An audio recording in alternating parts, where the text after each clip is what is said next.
Welcome to Straight Up Paleo, where we talk all things nutrition straight up. I'm one of your hosts, Christina Rice.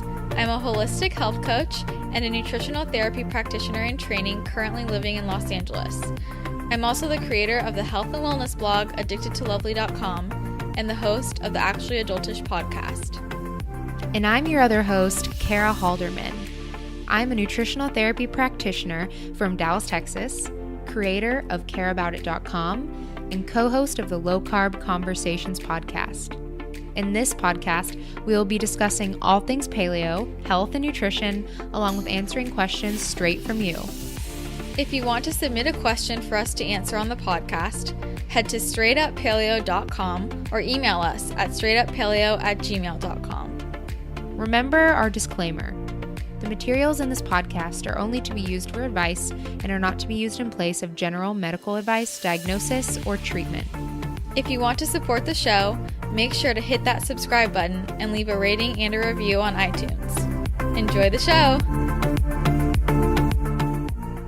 Hey everybody, welcome to Straight Up Paleo. Kara here, and Christina and I are sitting in my living room right now in Dallas. This is my first in-person recording ever, and we only have one mic, so, it's going to be a little less conversational today, but, you're still going to get the full gist of the show. But, Christina, how have you liked Dallas so far?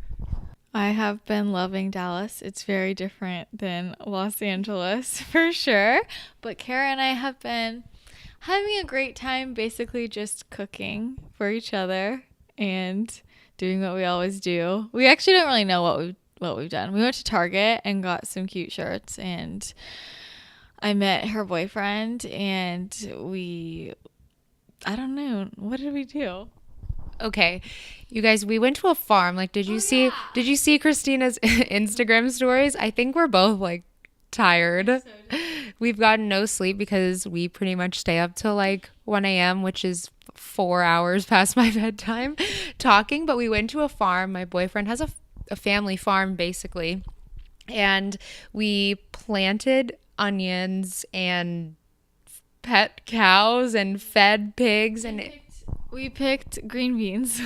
Yes, we picked green beans, and I don't think it was what Christina expected. What did you expect to see? I thought it was gonna be really run down, and I was picturing an old barnyard, and I don't know, I just thought it was gonna be really run down, what you think of when you read child story, children's books, a barn, and it's really small, and everything was going to be really condensed, but it was a spectacular house. It was incredibly beautiful, and the landscaping was insane, and it was an event space too.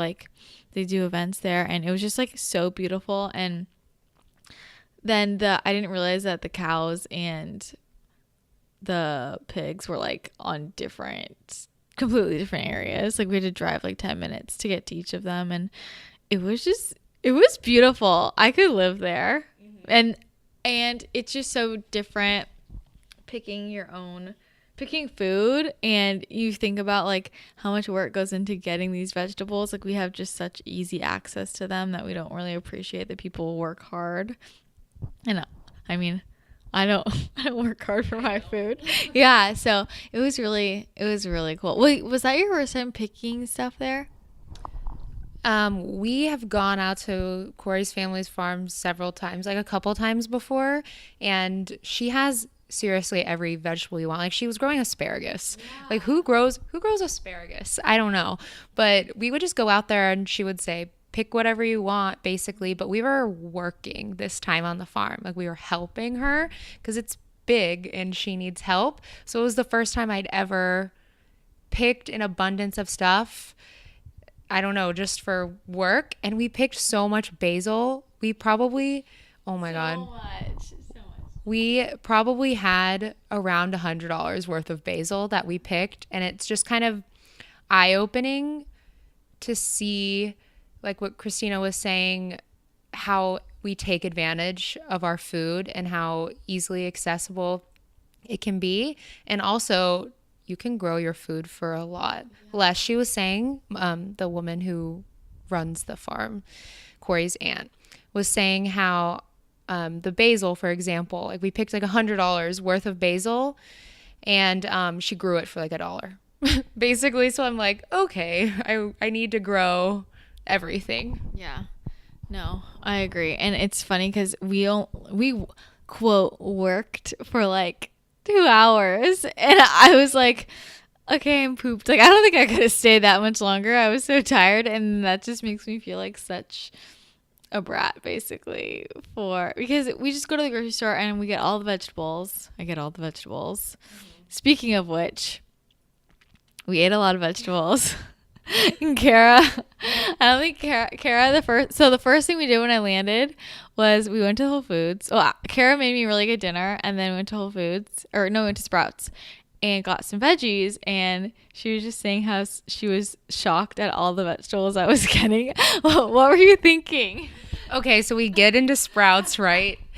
And I'm just thinking, all right, we'll get, some kale, some cauliflower, just, a couple bags of spinach, whatever. This girl like puts 4 heads of cauliflower in one bag, and I'm like, I've never seen anyone get so much cauliflower for like 4 days in my whole entire life. Christina eats a lot of vegetables, you guys, but hey, no shame. I eat a lot of vegetables. And we went through all of it, didn't we? We did. Like, the fridge is basically about to be cleaned out, and we went to the grocery store twice, and seriously, I'm not kidding you, I've never bought so many vegetables in my life. Yeah. Like, ever. I'm rethinking some things after this. Ooh, and another thing that we did, I don't know if you guys watch Real Housewives of Dallas, but you need to. I showed her, like, kind of, sort of, not really, downtown Dallas, but we went to White Rock Lake. So any of you Texas people, Dallas people, we went to White Rock Lake, which is really fun. And that's kind of the area where some of the Real Housewives of Dallas live, over in that area. So she got to see where all that filming was. Yeah, that was so fun, and it was so beautiful. And the houses there, the estates were just insane, incredible. You can just tell it's old money. It's just beautiful. I would kill to go in there. And there's just not houses. It's funny because in Los Angeles, for example, there are a ton of incredible houses, but it's not the same kind. They're not like beautiful. Like that old beauty. Like, it's just not the same thing. Versus like they're new and modern, and like they're really nice, but they're not like beautiful, gorgeous. Like, these older houses are like a piece of art, I feel like. Yeah, Texas is just interesting. It's like made me realize how different it is. And we were talking about in terms of how fast paced things are. Like, I come here and I feel like everything is so much slower, but not in a bad way. Like, I feel like this is how it should be, just like normal life, Right. And I realized like how everybody in Los Angeles, well, not everybody, half of LA is super like laid back and no one does anything. They just go to the beach. Yeah, but the speed, it's just like everybody's running 5 million miles a minute. And also, like, I don't know. It's just like slower here and calmer, and I was thinking a lot. Well, I also live in the burbs, like the straight up suburbs. If you were to be in downtown Dallas, it'd still be like more fast paced, basically. But everything is a lot slower. Christina came here and I realized her brain works at 5 million miles per minute. Like, I had no idea that she was this fast paced, and I was telling her, like, I think I'm getting adrenal fatigue, like, from this weekend because I'm so tired. She said that she's never done less in her life, and I said I've never done more. So it's just funny, like, the culture shock. We're all in the same, like, health and wellness industry, whatever, but we're so different, and because of where we live, our mindsets are completely different. And she also has like a different personality than I do. I'm just slow. She says I can't multitask very well. I think we even each other out well though, because I'm like too fast paced, and then you rein me in, and then when you need to pick up the pace, I'm like, okay, come on, let's go. Yeah. And we also met up with our friend Michelle from Unbound Wellness. Yeah. And that was super fun. They took me to one of their favorite coffee shops that was downtown, right? sort of downtown, local press and local press and brew. Yeah, it was super cute. And it was such an LA place. And they had these crazy, Kara got this insane paleo brownie that literally was straight fudge. So fun. Yeah. But it was super nice to meet Michelle in real life, and she was really sweet. You guys should check her out if you haven't already. And yeah, it was a lot of fun. We just did work, hung out. Yeah, work, hung out, eat, walks. Target. Target was great. Christina got a shirt that says pumpkin spice everything. And we also, we did a lot of talking because that's what we do, and life and nutrition and health. And if you guys listened to last week's episode with Meg, you know that she was talking about seed cycling, and we were both kind of like fascinated with seed cycling and wondering what was going on with that. And we both have some hormonal stuff that, we want to improve. We're always seeking to improve. And so we kind of decided that we want to embark on this seed cycling journey. And I thought it was going to be complicated, but it's actually pretty simple.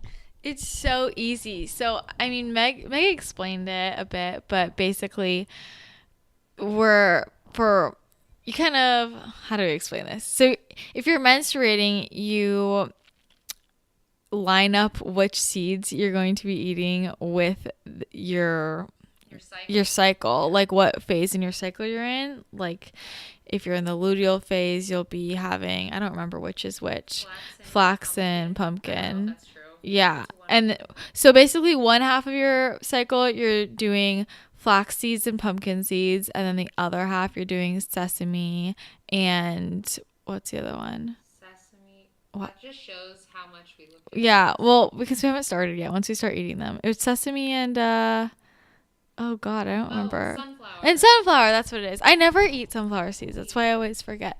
But yeah, so we decided we're going to start this. Well, by the time this episode comes out, we will have started already.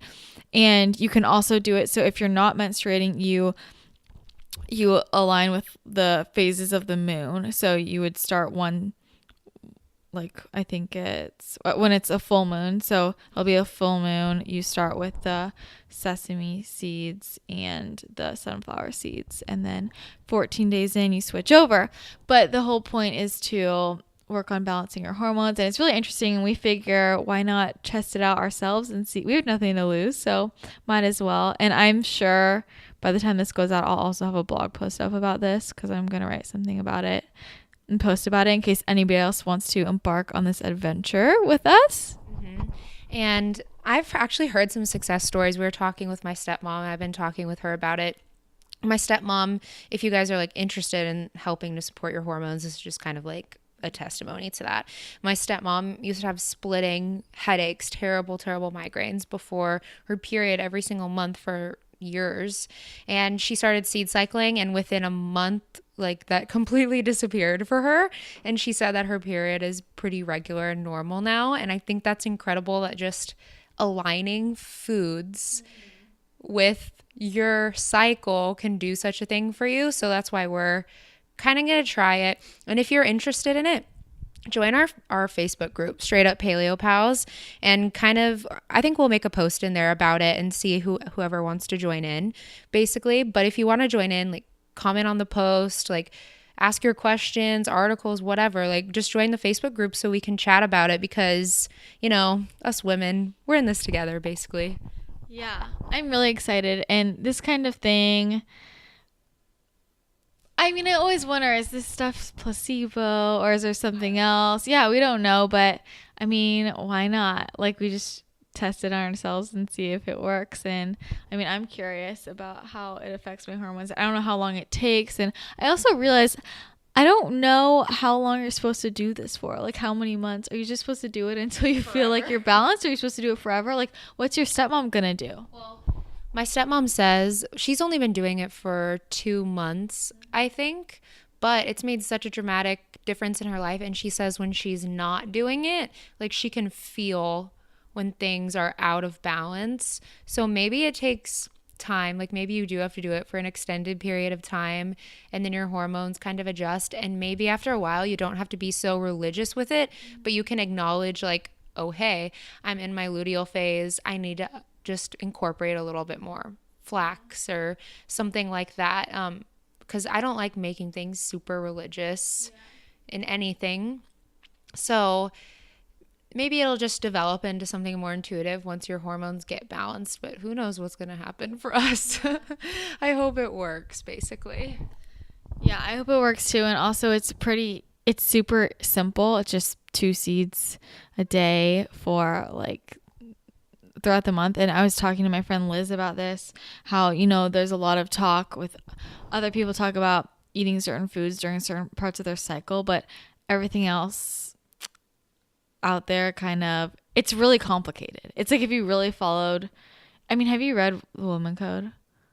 No, I haven't read it. I have the app though. Like the book, I guess she goes into all the different foods and ways of cooking, with your cycle, syncing it, and it just seems so overwhelming to like the everyday person to me. Like, I'm sorry, I could never do that. I just want to eat what vegetable I want to eat whenever. But something simple, just like, oh, this part of the month I'm gonna eat a tablespoon of each of these seeds a day. Like, that's just so much more approachable. So it's an easy enough thing to try. So I'm excited. Yeah, I am too. Well, like we said, if you want to join us on seed cycling, learn more, please go to our Facebook group and join it. It's Straight Up Paleo Pals.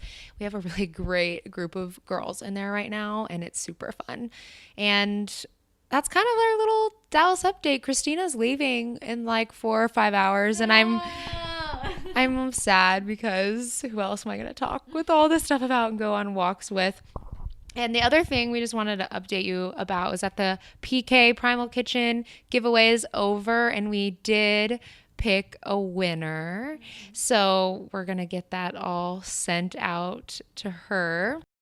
And yeah, we had a really good time with the giveaways, and we really want to do more giveaways and get you guys involved in the podcast. So, anything else?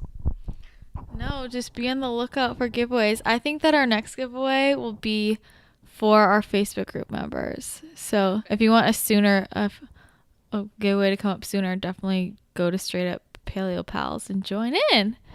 So let's just hop into questions. Yeah, okay. First question from Kayla, 23 years old. Hello, Kayla. I was officially diagnosed with celiac disease about 2.5 years ago after struggling with digestive problems, bloating, constipation, diarrhea, skin issues, rashes, hives, acne, headaches, and irritability, mood swings for most of my life. Still have problems after sticking to a gluten-free diet. I had more blood work done to find out I have Hashimoto's, leaky gut, H. pylori, nutrient deficiencies, iron, vitamin A, B12, CoQ10, etc. Different doctors are telling me to do different things, autoimmune protocol, paleo, cut out all food intolerances, etc. Any advice on what to do? Any experience if autoimmune protocol is helpful or worse since it is even more restricting? I also have a food intolerance test done, and a bunch of foods I eat often and don't react to came up. Coconut, kale, almonds, squash. How accurate are these tests? Do I keep eating the foods I feel fine on, or does this make leaky gut worse? What she eats in a day and her exercise. She works out 3 to 4 times a week since being diagnosed with Hashimoto's. I've stopped intense workouts like running and Orange Theory, and I've stuck to walks, yoga, and bar. Do you eat completely paleo? She eats mostly paleo. Used to eat some dairy, but cut that out of my diet a couple months ago. Sometimes we'll have gluten-free grains, but it is rare. Okay. Well, you'll be able to speak a lot about autoimmune protocol. I just need to. Do you want me to give my spiel and then? Yeah, okay. Go for it. I want to address the food intolerance testing that she's asking about. So she says she had a test done, and a bunch of the foods that she eats often and doesn't react to came up. So the point of those food intolerance tests is to show you things that you actually are reacting to, but you don't notice. So you're saying you don't react to them, but they came up.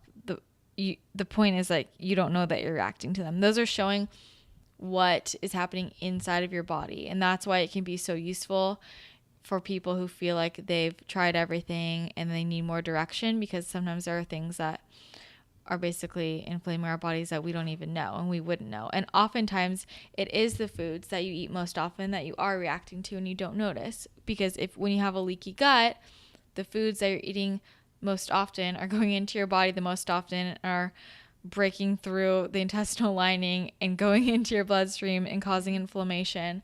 And so, yeah, that's exactly why it's usually the foods you eat most often that you are intolerant to for some time. But I also do want to say, I don't know what test you got done.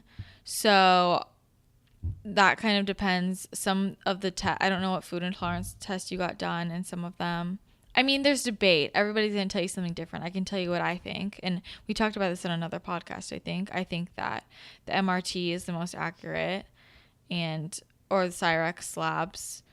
And I've gotten both of those done. But no test is 100% accurate. Everything you have to take with a grain of salt. There's no test that's like completely valid. But if you're getting this done and you're saying you're eating them often so it doesn't make sense, it's actually the opposite. The things that you are eating often, it would make sense that those are all showing up. And I think that, I mean, we might have different opinions on this. I'm the kind of person, I would take the food intolerance test, and yeah, I would cut out those foods for a period of time and then add them back in, because that's telling you that your body needs a break from those foods. So, but just because you think you feel fine doesn't mean that it's not causing inflammation inside your body and making your gut worse, because if it is, then it's making your gut worse. And I also want to say that I'm proud of you for stopping your intense workouts. Yes. And sticking to walks, yoga, and bar. That's great. That's really helpful. That's something that people don't want to admit, like, goes hand in hand with, being diagnosed. And I commend you for that. Keep doing that, because it's good to move, but you definitely don't want to stress your body out anymore. So the last thing I'll just say before I hand this over to you is that she says that sometimes she has some gluten-free grains like quinoa and brown rice, but it's rare. I think that if your gut is really compromised, yeah. Even when people say, I have it sometimes, but it's just rare, sometimes, like, having it just at one time can have really long-term lasting effects and mess you up. Like, you have to be strict for some time and repair and rebuild and then do things like that. But just that little bit could be inflaming your body. And the other thing is that, how long did it say she's been gluten-free? Diagnosed about 2.5 years ago. I don't know if she said how long she was gluten-free. And she just cut dairy out a couple of months ago. It could take longer than a couple of months of dairy cutting out. I know people who have been diagnosed with celiac and Hashimoto's, and it took over 3 years of a gluten-free, dairy-free diet to start showing symptoms. And I think the other thing is the lectins and the nightshades, which I'll let you talk about. Yeah, I wanted to kind of speak to AIP a little bit more. So, Kayla, I see people like you every single week. Girls that are getting diagnosed with Hashimoto's, have a coupling autoimmune disease, have leaky gut, nutrient deficiencies, gut infections. You mentioned you have H. pylori. First thing we do is put them on an autoimmune protocol. I work for a functional medicine doctor, by the way. So that's when I say we put them on an AIP protocol. I work for a functional medicine doctor, so I've learned a lot about autoimmune disease and how beneficial AIP can be for people with autoimmune diseases. And you know how it is. Basically, if you haven't heard of AIP, we mentioned it a little bit a while back in another episode, but you're eliminating grains, gluten, grains, dairy, eggs, nightshade vegetables, which are peppers, tomatoes, eggplants, white potatoes, and then also nuts and seeds. And yes, it can seem really limiting when you just list all of that out there and you're like, everyone asks me, what do I eat? It's really simple. It's just protein and vegetables and healthy fat, and you can eat fruit. But the whole goal of an autoimmune diet is to eliminate possible triggers of inflammation or food allergies or food intolerances, because when you have Hashimoto's and you have or other autoimmunity, that means that you have leaky gut, you have a compromised gut. And like what Christina was saying, the foods could possibly be going into the bloodstream and causing more inflammation than needed. So we do need to eliminate foods when you have autoimmunity. That's just my view on things. I think that an elimination diet is super beneficial, and it's not forever. Like the goal is to eliminate and help to repair and seal the gut. And then eventually we do want to add more foods back in. Like I add nuts and seeds, some nightshades, egg yolks, stuff like that back in with people all the time. And I'm not like an expert on autoimmune disease or anything like that, but I do work with people and see that it's a really big improvement. And you're eating more nutrient dense foods, like you're being forced to eat more nutrient dense foods on an autoimmune protocol. You're eating like 3 cups, if you can tolerate, 2 to 3 cups of veggies per meal. Like that's a lot of nutrients, like 3 meals a day, tons of healthy fat. The whole thing is nutrient density and making it easier on your body to digest nutrients and staying away from food intolerances. That being said, I have a couple things to say. If you're going to go on an autoimmune protocol diet, a lot of times I see that because you're eliminating so many foods, girls will unknowingly cut their calories and they're just not eating enough. And then they feel even worse. Like people will come to me and say, I've been on AIP for 3 weeks. I feel terrible. Well, your one could be, like we mentioned, eating something you're intolerant to. So coconut, you came up with a coconut intolerance. Coconut is huge on AIP. So for you, I would say stay away from coconut, and maybe I would actually add a nut or seed back in. I just want like a clarification question for you. So, because I think what she's struggling with, which I know a lot of people struggle with, and I know my opinion, but I don't know what yours would be, because you put people on AIP all the time. If she got this food intolerance test done, would you have her just do AIP and then see how things go? Or would you say AIP and we're cutting out the food intolerance foods right now? Yeah, it depends on the person. That's why I say it's really important to work with somebody so they can get to understand you better. So one, I want to know, like, are you working with somebody? Or are you just doing this on your own? I think it's really important that you work with somebody while doing this. But depending on the person, I'll do either or. So if you're the kind of person that this is literally terrifying you, when I mentioned like AIP and you freaked out like with all the things that you can eliminate, I would say keep coconut in and see how you're feeling. But honestly, if you have all this stuff going on, like I would personally push you a little bit to eliminate the coconut. However, because you have so much going on, like you have leaky gut, H. pylori, nutrient deficiencies, Hashimoto's, and if coconut's coming up on a food intolerant test, I would like for you to remove it. However, I do think eliminating all nuts, seeds, and coconut is really hard. And I know nuts and seeds aren't AIP, but I'd like for other people to have other sources of plant fat. So like seeds are easier on digestion in my opinion. So keep some seeds in, like hemp seeds or flax seeds. Like don't overdo it, but maybe doing that every once in a while so you have more diversity of foods. And I would keep coconut out, honestly. Like if it is showing up on a food intolerance test, and maybe be mainly AIP with a little bit of easy to digest seeds. So there's many ways that you can do it. And then I briefly mentioned making sure you're eating enough. Really, really, really, really, really important, because you probably will decrease your calories if you're eating gluten-free grains right now. Just by cutting that out, you will decrease your calories. So important that you are getting substantial protein for your body at every single meal. Like, I wish I knew more about you so I could tell you. So I could tell you like some more guidelines on protein. Once again, work with somebody to figure this out for yourself. Eat a crap ton of vegetables. Like you need them. It's okay to have some starches if you feel like you need it because you were eating grains. And if you cut your carbs, you're probably going to feel like crap. And make sure you're eating just a bunch of fat. like, don't be afraid of animal fats. The really good quality grass-fed tallow, lard, duck fat, sometimes ghee works for some people on AIP, olive oil, avocado oil. Just do not be afraid of fat. Cook with an abundance. Add avocado to things. You really need it, especially on an AIP diet as well. So that's kind of like my spiel on AIP. And I do think it is really effective. I actually tell people to do it for 30 to 60 days and just see how you feel. And if you're improving, like if you actually feel better, I recommend you keep doing it for longer. But then you kind of be rotational with it, so you're not eating the same things over and over and over again. Just try to incorporate some new veggies, new meat, new fat, blah, blah, blah. You need to keep it rotational.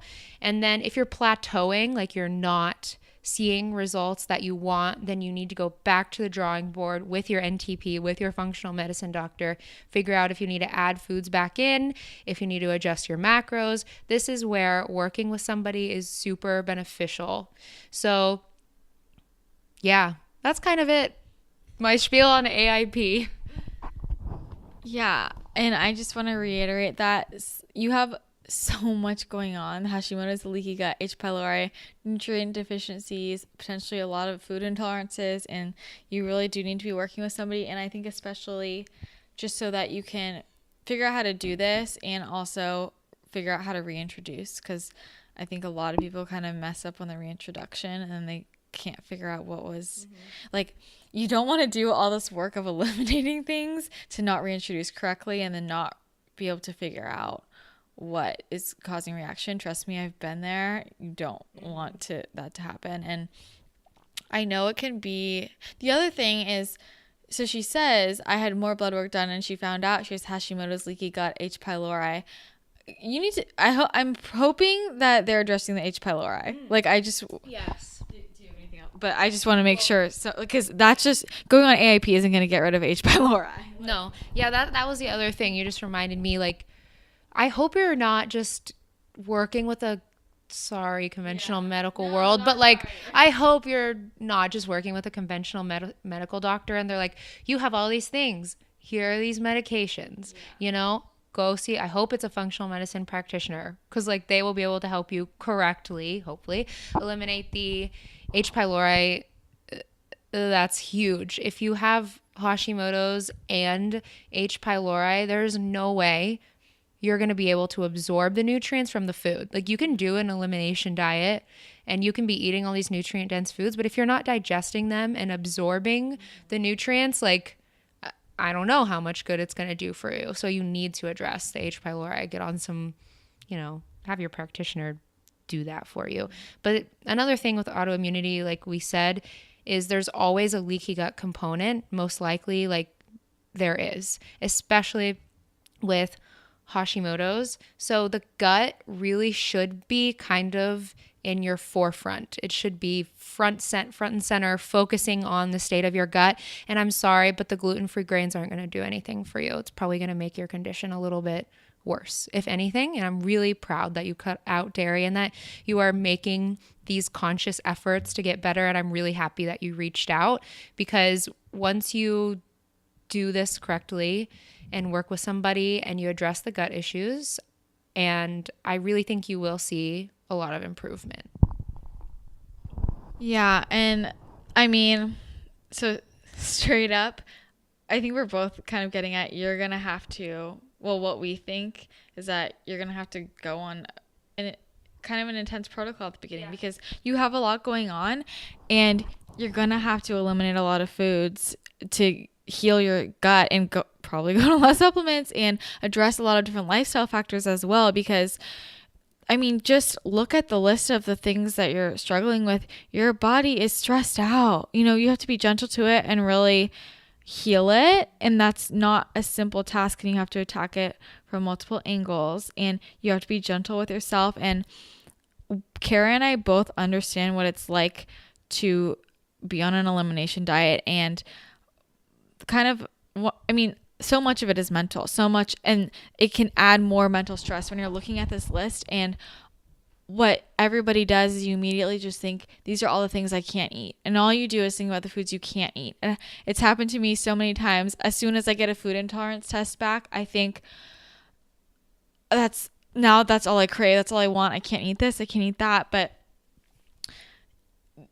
just be easier on yourself. And my best advice in terms of that is to look at what you can eat. Like, make a list of what you can eat and start thinking of meal ideas and recipes that incorporate those foods, and trying it can push you to try new vegetables and new foods and new meats, things that you never would have had before that you fall in love with. That's how I feel like most of my diet now is comprised of things that I never would have eaten had I not had to be on an elimination diet and push myself out of my comfort zone. And that's also where working with somebody really helps, because they can give you great suggestions that you might never have thought of before. Like, for example, that's how I started getting into organ meats, because I felt like I was running out of proteins to eat, and I thought, okay, I'll try it. And now that's one of my favorite foods. And, we were just talking about this morning. Right now I can't eat zucchini. And at first, all I could think about was this is the end of the world. And then I started eating yellow squash instead. And I love yellow squash way more now, So it's normal to feel overwhelmed. But just take a step back and think, okay, it's fine. I'm overwhelmed, cut yourself some slack. It's a lot. It's a big protocol, but you're going to do this right now for a certain period of time. And in the long term, it will help you so much. And the point is to do this now and be strict now, so that long term you'll feel great and you won't have to do this over and over again. So do it now, do it right. Be strict about it and try and find the good that you can in it. Try and focus on what you can eat, because trust me, there are always more options. There are always more options. And just because you can't eat what this random girl on Instagram is eating that looks good, that doesn't mean that your meals can't be just as delicious. There's always a way. And the other thing is, imagine for a second you cut these things out, and then you do start to feel amazing in 2 weeks. I promise you won't miss them anymore, because when you feel better, you realize that you would rather feel better than eat almonds every day, So those are just some other things to think about as well. So just remember that I think overall you want to the point of this is to reduce stress in your body, but also your mind, because that's your body as well. So just be gentle on yourself in every aspect. Mm-hmm. Yeah, Christina really just hit the nail on the head there. There's two main components. You have two autoimmune diseases, and with autoimmune diseases, stress is huge and the status of your gut is huge. But honestly, sometimes I think that stress can trump your gut. Like, stress can trump the state of your physical body sometimes, because what you think becomes what is actually happening in the world around you.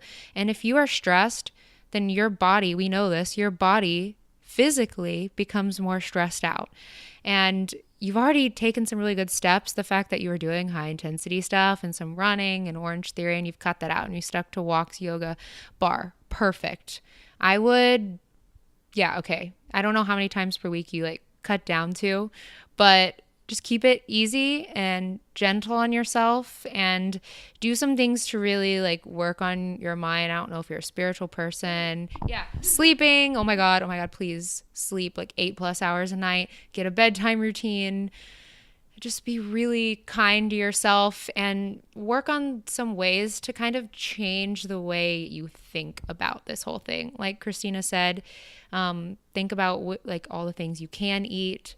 Think about how great you're going to feel when you do this, and just shift around your perspective. And I think the stress is super important, but we talked a lot. Okay.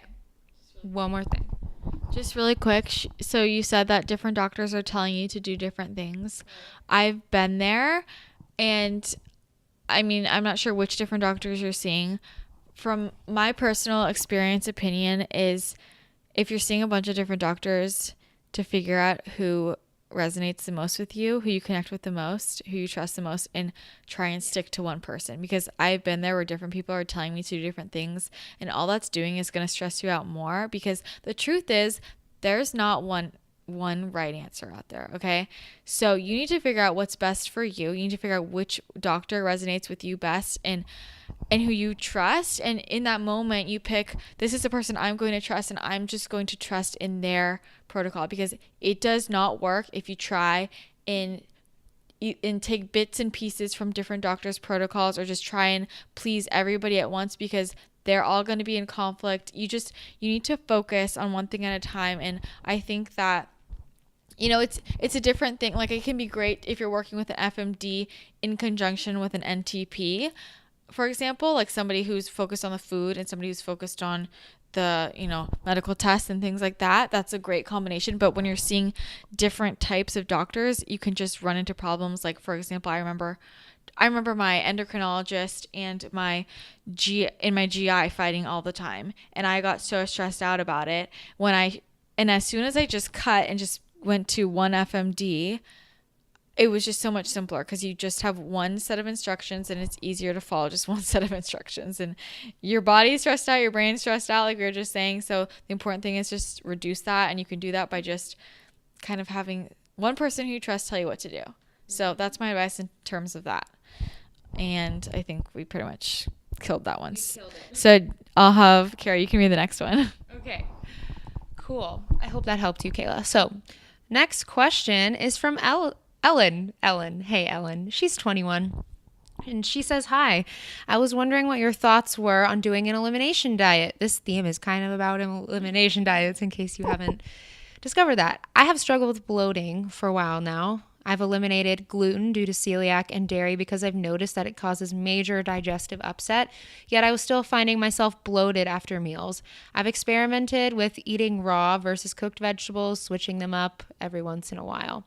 She says, for breakfast, I eat sprouted gluten-free oats with either Philosophy Cacao Magic protein powder or Vital Proteins vanilla coconut collagen, eggs and toast with nut butter or avocados and greens, or a yogurt bowl with no sugar added, coconut yogurt, granola, and some sort of nut butter. I will also have a matcha with homemade cashew milk, Ceylon cinnamon, collagen peptides, ghee, brain octane. For lunch, I'll have either breakfast tacos with siete tortillas, eggs, avo, nutritional eats, flax meal, salt, pepper, and turmeric, or a salad with veggies and chicken and salmon.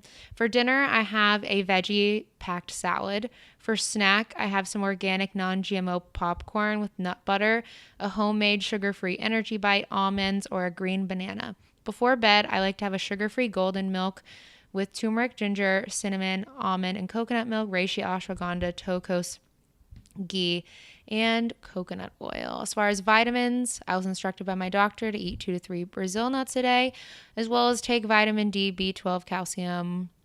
She takes like a multi-probiotic and omega-3. She was diagnosed with celiac disease by her doctor. What is that called? Primary sclerosing cholangitis. And yeah. Primary sclerosing cholangitis, narrowing of the bile ducts. Okay, interesting. By a gastroenterologist. She eats 99% paleo, does eat legumes, and consumes alcohol very irregularly. Yeah, you just turned 21. I also eat starches such as sweet potatoes and squash. Okay, I just want to make a quick comment. Yeah. I think you're eating too many nuts. Yeah, I was like, well, looking at your diet, all you're eating are things that are like inflaming your gut. Yeah. Like 100%. We were just talking about this. Actually, we talked about this the whole time. Yeah, literally. Like about not like anything is bad for this. Just don't think that this is bad. But are you on Instagram a lot? Because you look like it sounds like you're on Instagram and just trying to copy people's meals and eating a lot of quote superfoods and just trying to stuff them all in a day. And this is not gonna work. No, you've got a lot of digestive stuff going on, right? And some celiac disease. So like we were just talking about the past question, you need to focus on the gut, and a lot of times just packing all of your meals with nuts and seeds, it can be really irritating for the gut actually. And this looks like a typical like Instagram diet, like that's what I would call it. Not that anything is wrong with it, it works for some people, but it doesn't actually seem to be working very well for you. So I would say cut back on the nuts and seeds at every single meal. I love the fact though that you're doing the 2 to 3 Brazil nuts a day. That's great. Tons of selenium, good for the thyroid. But you're not going to be able to actually absorb the selenium in the Brazil nuts if your digestion is not working properly. So cut back on some of the other nuts and maybe you'll notice a little less bloating. The other thing is you have celiac disease, and I know you're gluten free, but you're not grain free. And I'm personally of the opinion that grains might really be still upsetting. A lot of people who have celiac disease cannot handle gluten-free grains. Anybody with a compromised digestive system, honestly, I don't think should be consuming grains. So like things like gluten-free oats, and you know, she has toast, and even like eating like the siete tortillas. I just think like while you're kind of figuring out what's causing all the bloating, it just everything feels like a lot to me, like a lot for your stomach to handle, a lot of nuts and seeds, a lot going on. And it's kind of just like take a step back and kind of simplify it down. And that's not necessarily like I don't think you necessarily need to do an elimination diet, because it's kind of just like the bigger things and focusing on vegetables. And the other thing is this primary sclerosing cholangitis, narrowing of the bile ducts. I'm not familiar with that, but narrowing of the bile ducts, I'm going to assume this is affecting the way you digest and absorb fats, which if you're eating all of these nuts and seeds and that is compromised, that diet is just not going to work. And I can easily see how you would be bloated all the time, you know, because I mean, I'm wondering if your GI has ever said anything. I'm not familiar with that, so I don't know what they put. But I mean, if it's the narrowing of the bile ducts, then there's just no way that much fat is gonna work unless you've done something to heal that or work on that. Right. Do you want to at least just like some gallbladder liver support? Yeah. Like, I don't know if you're on a ox bile supplement, I don't know, something like we've mentioned beta TCP support before, which is like a beet supplement that kind of helps with liver gallbladder. But yeah, I like Christina was saying that, I'm like jumping up and down over here like yes, because you're probably not just secreting, I don't know this for sure, but like your bile production may be limited right now, and you're just eating so many nuts and seeds, and that could be fats that just aren't working for you and you're not able to digest them. Not saying go on like a low fat diet, because we both believe that doesn't necessarily work. It doesn't work. So don't like cut out all fats from your diet now. What we're saying is get some liver gallbladder support if you haven't already, and instead of doing all the nuts and seeds, maybe just keep it simple and stick to like proteins, fats, veggies. You're doing starches, that's cool, but cook everything. And like avocado oil, coconut oil. Coconut oil is really great for people that have liver gallbladder issues because it doesn't take as much digestion because of all the medium chain triglycerides. So I recommend people with liver gallbladder issues using coconut oil. Just make it really easy on yourself and your GI. Yeah, and also it's kind of like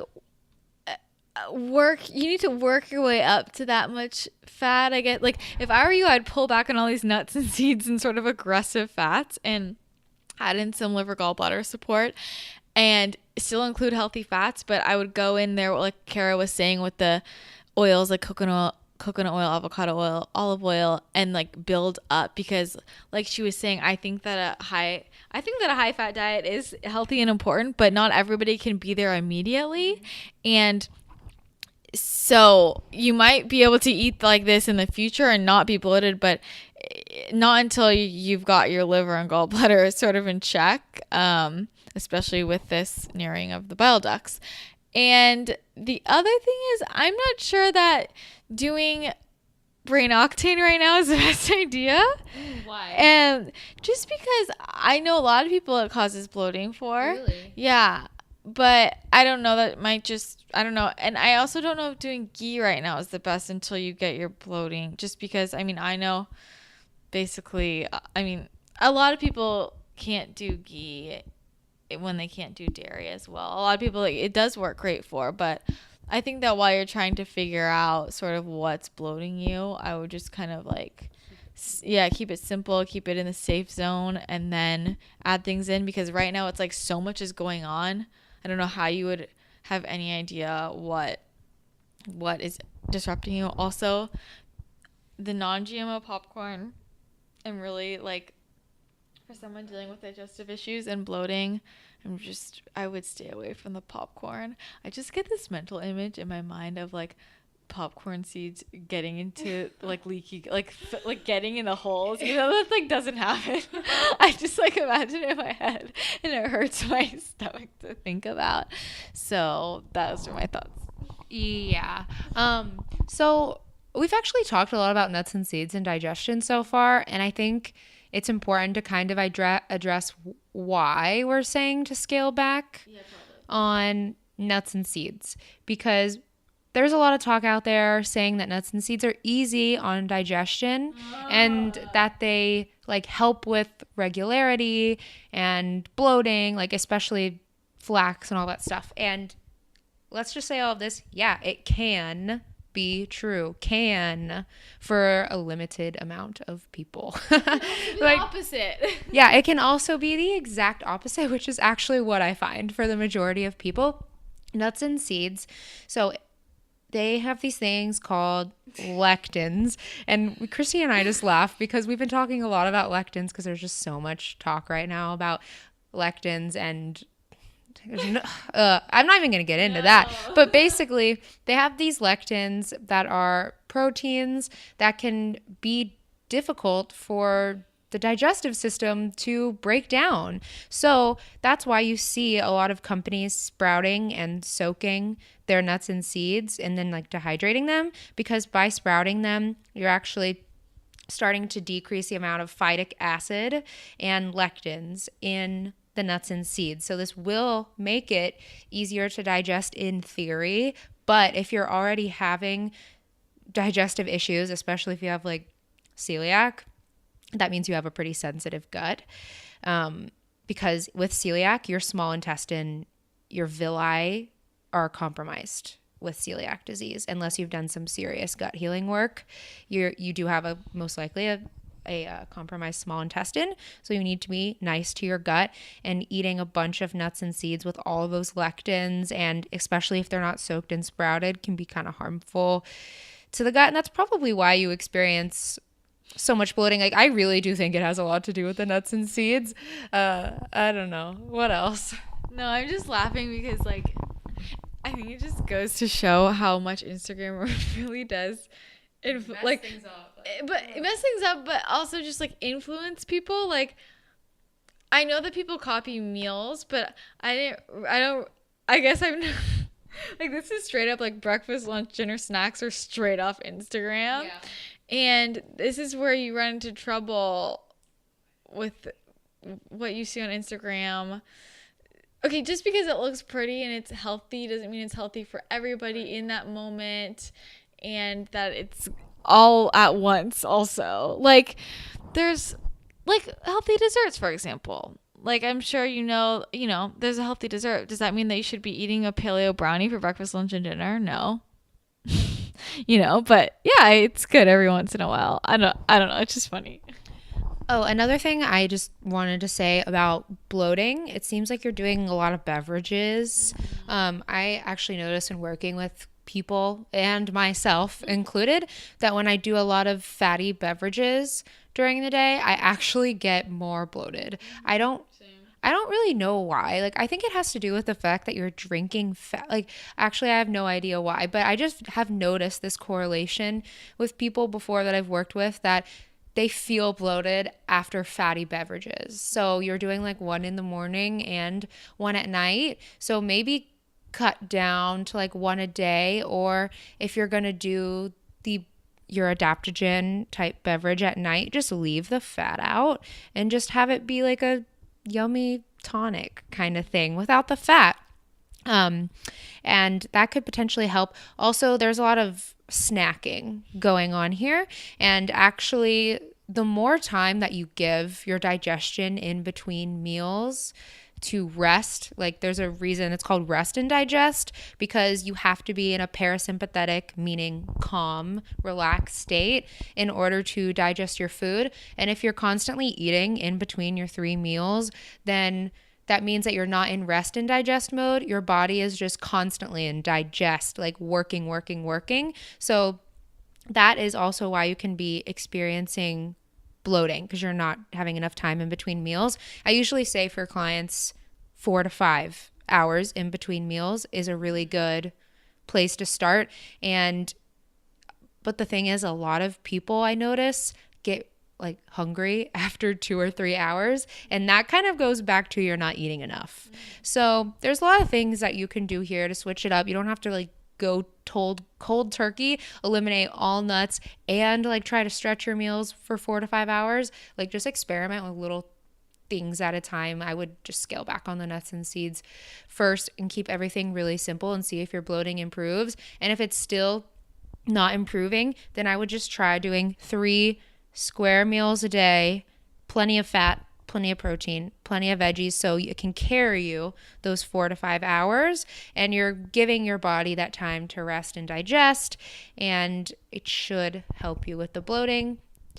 The other thing is just I know we say this for every question, but work with somebody, because bloating can be a symptom of a bigger issue like gut infection, gut imbalance, parasites, etc.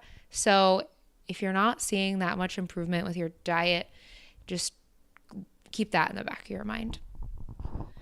Yeah, and also beyond just the nuts, it could just be fiber overload, like not even nuts specifically, but so there's this myth that fiber is king and fiber is important, but okay, let's talk about constipation for a second. So for some people, my favorite topic, right?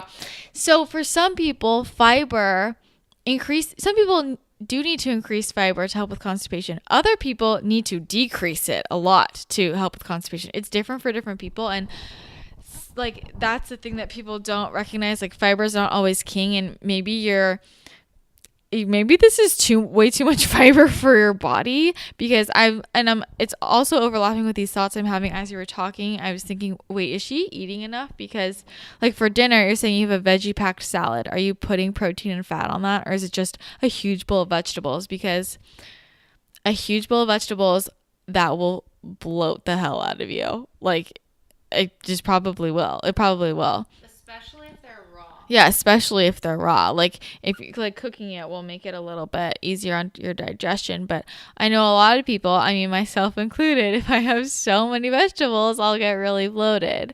And yeah, I'm looking at, and then and also under eating can cause bloating. I mean, I've never been so bloated as when I was under eating in my life. Like I don't know why that happens actually, but it's a thing. It's like, I mean, think about the people who don't have enough food in other countries and you see pictures of them and they're really bloated.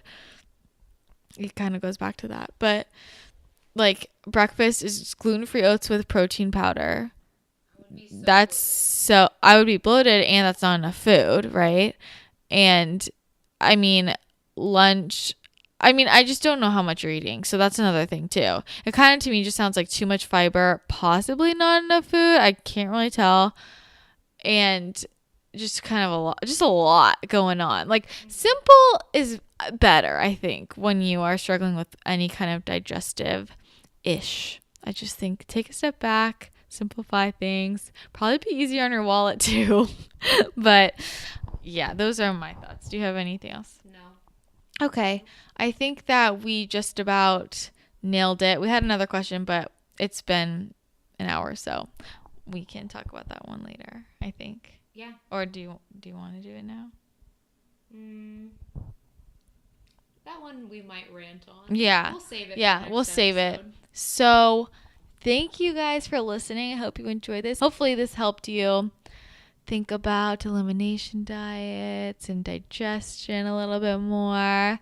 And if you have a question that you would like us to answer, make sure you send it in to straightuppaleo@gmail.com or go to our website, straightuppaleo.com, and use the contact form to submit your question, your information, and definitely join our Facebook group, Straight Up Paleo Pals, because it's the best.